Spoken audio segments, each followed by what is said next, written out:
Dear ladies and gentlemen, welcome to our pre-conference podcast of Future Bridge. My name is Olga, and today our pre-conference podcast is dedicated to energy transition and emission reduction for metal and mining industry. Today, I have a great honor to welcome to our virtual podcast our guest, our special honorable speaker, which presentation we can see on 9 and 10 of June in Stockholm at our event. So today I have Roberto Garcia Martinez, CEO of EUROBATTERY Minerals. Roberto, welcome. Thanks, Olga, for the nice and great introduction. Great. Roberto, thank you very much for your time joining our podcast. Would you be able to tell us more, straight jumping to the real deal? So would you be able to tell us more about your company itself, your role, describe your business idea, and what is the vision of EUROBATTERY Minerals? Okay, let us ask about myself. I'm in the mining industry since 25 years. So I'm purely a miner. I have been working in the theoretical part and in the practical part, so I know both sides of the table. I have been running many companies or several companies in the industry. I have been living in Africa for 15 years. I was leading different and several mines operations in different countries, and I moved to Europe again 3 years ago. And I started to work for EUROBATTERY Minerals. When I joined the company, EUROBATTERY Minerals was a purely Swedish mining company operating only in Sweden, but we increased our portfolio. We are now having operations in Spain. We have also operations in Finland. Very soon we will have more operations in other Scandinavian countries. And obviously we are growing in the European markets. As the name of the company said, EUROBATTERY Minerals, we are very focused in the metals and the minerals for the battery industry. So we want to be one of these suppliers from the battery industry, coming from Europe for the European markets. So we are very focused in nickel, in cobalt, and in copper. We have some other projects with vanadium, with rare earth elements, but our flagship projects at the moment are in Spain and in Finland, and both of them they will be nickel, cobalt, and copper projects. I see, great. Thank you very much for your answer here. Also, so the vision for the company, would you be able to describe the vision of the EUROBATTERY Minerals? The vision is very clear. We want to be one supplier for the markets, for the European markets. Europe is relying in the supply of the metals coming from outside. That is not new. All of us, we know that 70% of cobalt comes from Africa. Europe has the possibility to play a role in the mining industry. In the past, and unfortunately, many countries, they have developed the manufacturing industry, but they forgot the A, and the A in this value chain is the minerals. With no minerals, we cannot go into electric revolution that is here. It's not coming in 5 years. So now we are part of the electrical revolution, and to be part of that great development, we need minerals. Obviously, a lot of people are against the mining industry. They accuse of contaminating, on destroying the forest, on destroying the water resources, but people doesn't know. And my position in the company is always to teaching people, to educate people that the mining industry is sustainable, is green, is minimal invasive, so it's not destroying anything. And an example I put always our project in Finland. Our project in Finland will be an underground mine. We will start in production at end of 2023, so probably in 2 years from now max. And on the top, on the surface, Olga, is a golf court. People play golf, and we are mining underneath. So simple. We are green. Mining can be green, and people need to understand that that is possible. That is a way to do sustainable and responsible mining in Europe. And that is the only way that we have when it comes to be part of this game, because we cannot release in other countries that, and unfortunately, it happens a lot of in the world at the moment, and a lot of people knows, and that Russia produce more than 40% of nickel worldwide. So we need other resources, and Europe can have that. And I always said an example that in any mobile phone, there are 35 metals, and all of that metals we can be extracted, or can be extracted in Europe. So we have the possibility that Europe play a big role in the mining industry, and EUROBATTERY mineral is part of that. Great. Such an amazing introduction. Obviously, I do have to comment about the golf field and the mine Yes, below. it's true. That's sounds impossible. That sounds wow. I will bring a picture of that just to Sweden, and I will show you. And if you want to be part of the golf court, welcome to go to play golf in Finland. Thank you very much. Well, there is a lot of talks about ethics in mining industry. What is exactly ethics in the mining industry for you? What do you mean by saying ethics in mining industry? Ethics is a big word, so means a lot. So for people, when we talk about ethics and about ethical mining or responsible mining, for me to have ethics in the mining industry or in other industry doesn't matter. But now we are talking about mining, and I'm a miner, as I said in my introduction. Ethics means that you have to try to leave the area where you have been mined, or where you will mine, in the same status, in the same level of environmental as it was before. Means you will try to do a mine's operations with clean energy. You will use or minimize the chemical part of the mining process. You will try to collaborate with the communities. We don't have to forget, for example, that it is still in many places in Europe, they have indigenous, they have local communities that they have rights, and you cannot go against to them. That is not ethics. And you need to go with them to support the culture, to support their rights, but at the same time to make understandable for all players that the mining industry is part of our lives. Let me tell you another example, another great example. When I go to forums, like probably I will take part in the 8th and the 9th of June in Stockholm, people or journalists or NGOs or environmental groups accuse you that you are a miner and this and that and that.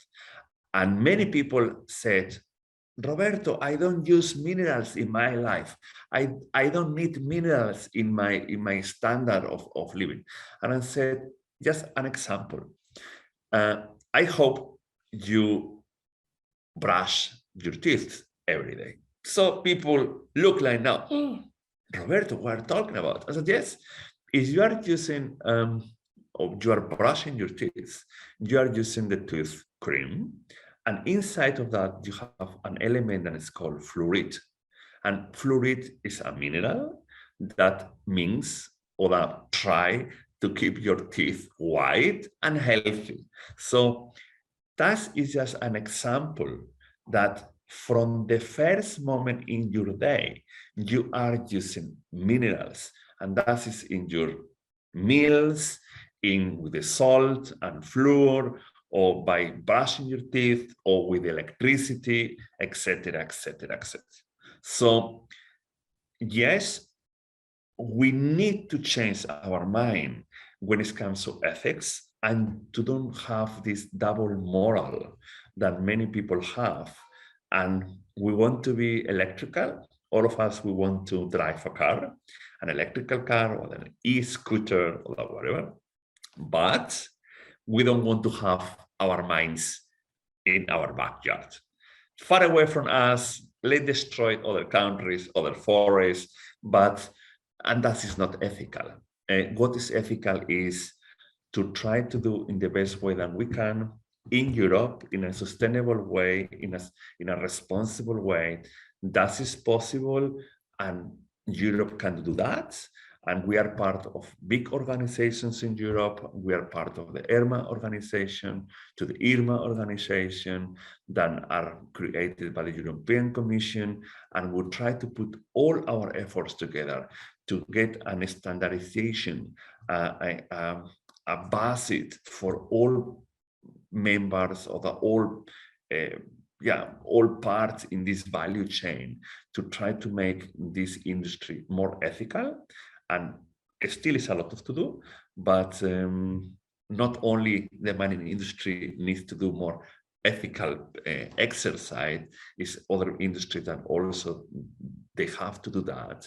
But when it's come to ethics, I believe the mining industry is doing a lot of, and EUROBATTERY Minerals is for us the basis of our work: ethicality, sustainability, and traceability in our minds.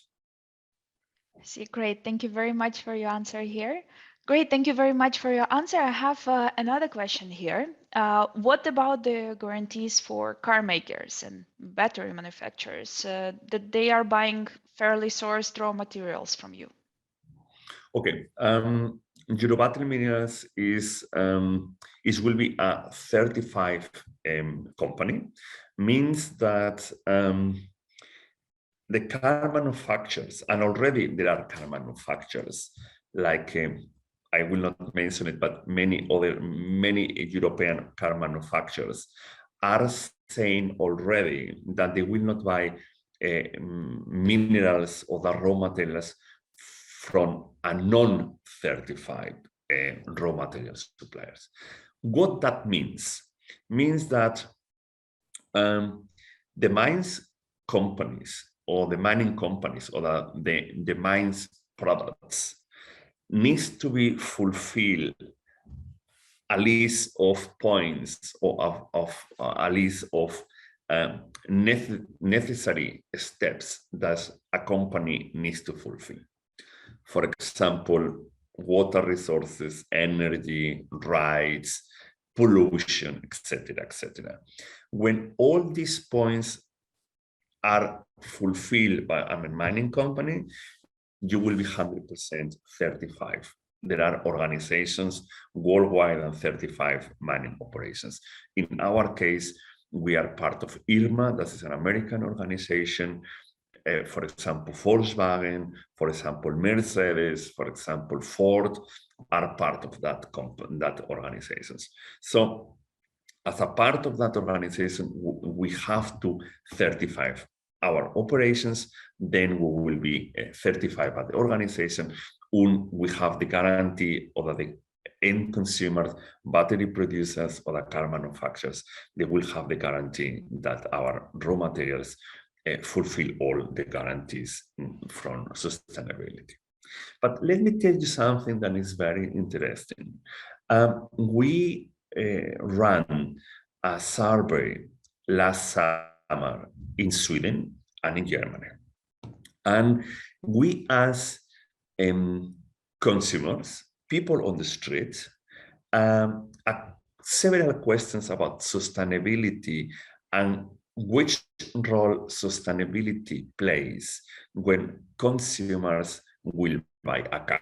So it was amazing to see that for end consumers, sustainability play a big role. For example, more than 50% of the people in both countries said that for them is a no-go to know is the raw materials for a car or a battery has been extracted in a non-sustainable way.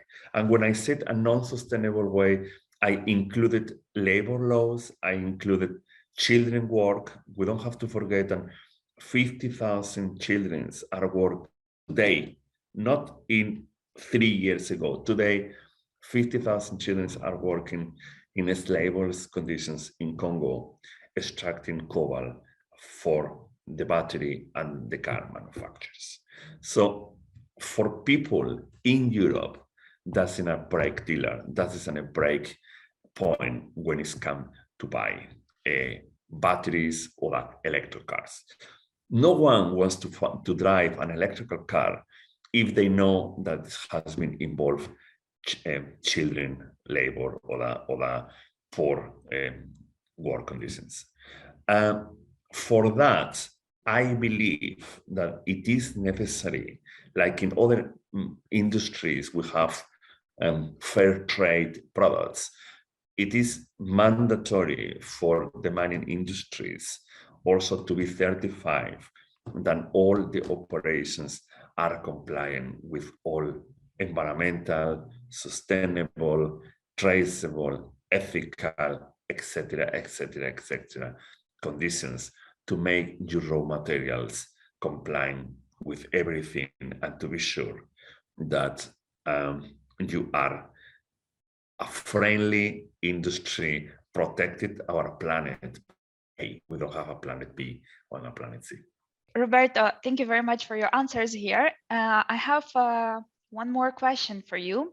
So our main topic of the event, so our event is energy transition and emission reduction. We're going to get together in Stockholm on 9 and 10 of June to talk about the importance of energy transition, to importance of decarbonization and emission reduction in mining and metal industry. And here my question to you, why do you consider it's very important right now to raise these questions and to talk about it? That is one question that it has to be part of a puzzle. We are a lot of pieces to put together. And why it's important for the mining industry is because the mining industry is the first step in many other in a long value chains. But let's start with a very complex question that you have done now, or that has just presented to me now. Europe wants to achieve in 2050 to be CO2 neutral. To do that, everyone in all industries, in the mining industry, in the manufacturing industry, in the medicine industry, in the pharma industry, in all the industries, we must reduce our emissions, our pollutions. And we are here today, or that we will be in Stockholm talking about what the mining industry can do, what we must do better and quicker, because it's not a lot of time. We are talking about 27 years from now, that we need to speed ourselves, we need to run quicker if we want to achieve this neutrality in the European continent. By saying that, we have to collaborate with the universities, we have to collaborate in a local level, in a regional level, in a country level, and obviously as a European continent, we need to work all together. But it is important for mining industry to try to work with electricity or neutrality, CO2 cars or the machines. We need to work with clean energy, hydro energy, wind energy, whatever it is. We are lucky to be a Swedish mining company because Sweden is on the top of the countries in the European continent that are using already green energy or responsible sources energy. But still, it's a lot of other countries, it's a lot of other people around this industry that they are quite contaminated, and we are today here that will be in Stockholm talking about this, to try to put our energies together and to try to maximize our resources, our expertise, and is great to be part of this event, where a lot of other colleagues can be part of that. And I believe all of us will be learn, but be attend and being with the eyes and ears open. And I'm looking for an exciting, vibrating, and dynamic presentation, and be ready for a lot of questions and answers. Great. Thank you very much for your answers here today. And thank you very much for joining our pre-conference podcast dedicated to energy transition and emission reduction in metal and mining industry. We are really excited to see you this June in Stockholm. We are more excited to be present and witness your presentation. We are preparing our questions already, and we're looking forward to great networking with you on the event, and likewise we wish to our attendees the same. Thank you, Olga. Looking forward to rock and roll the forum. Take care. Thank you. Bye. Bye.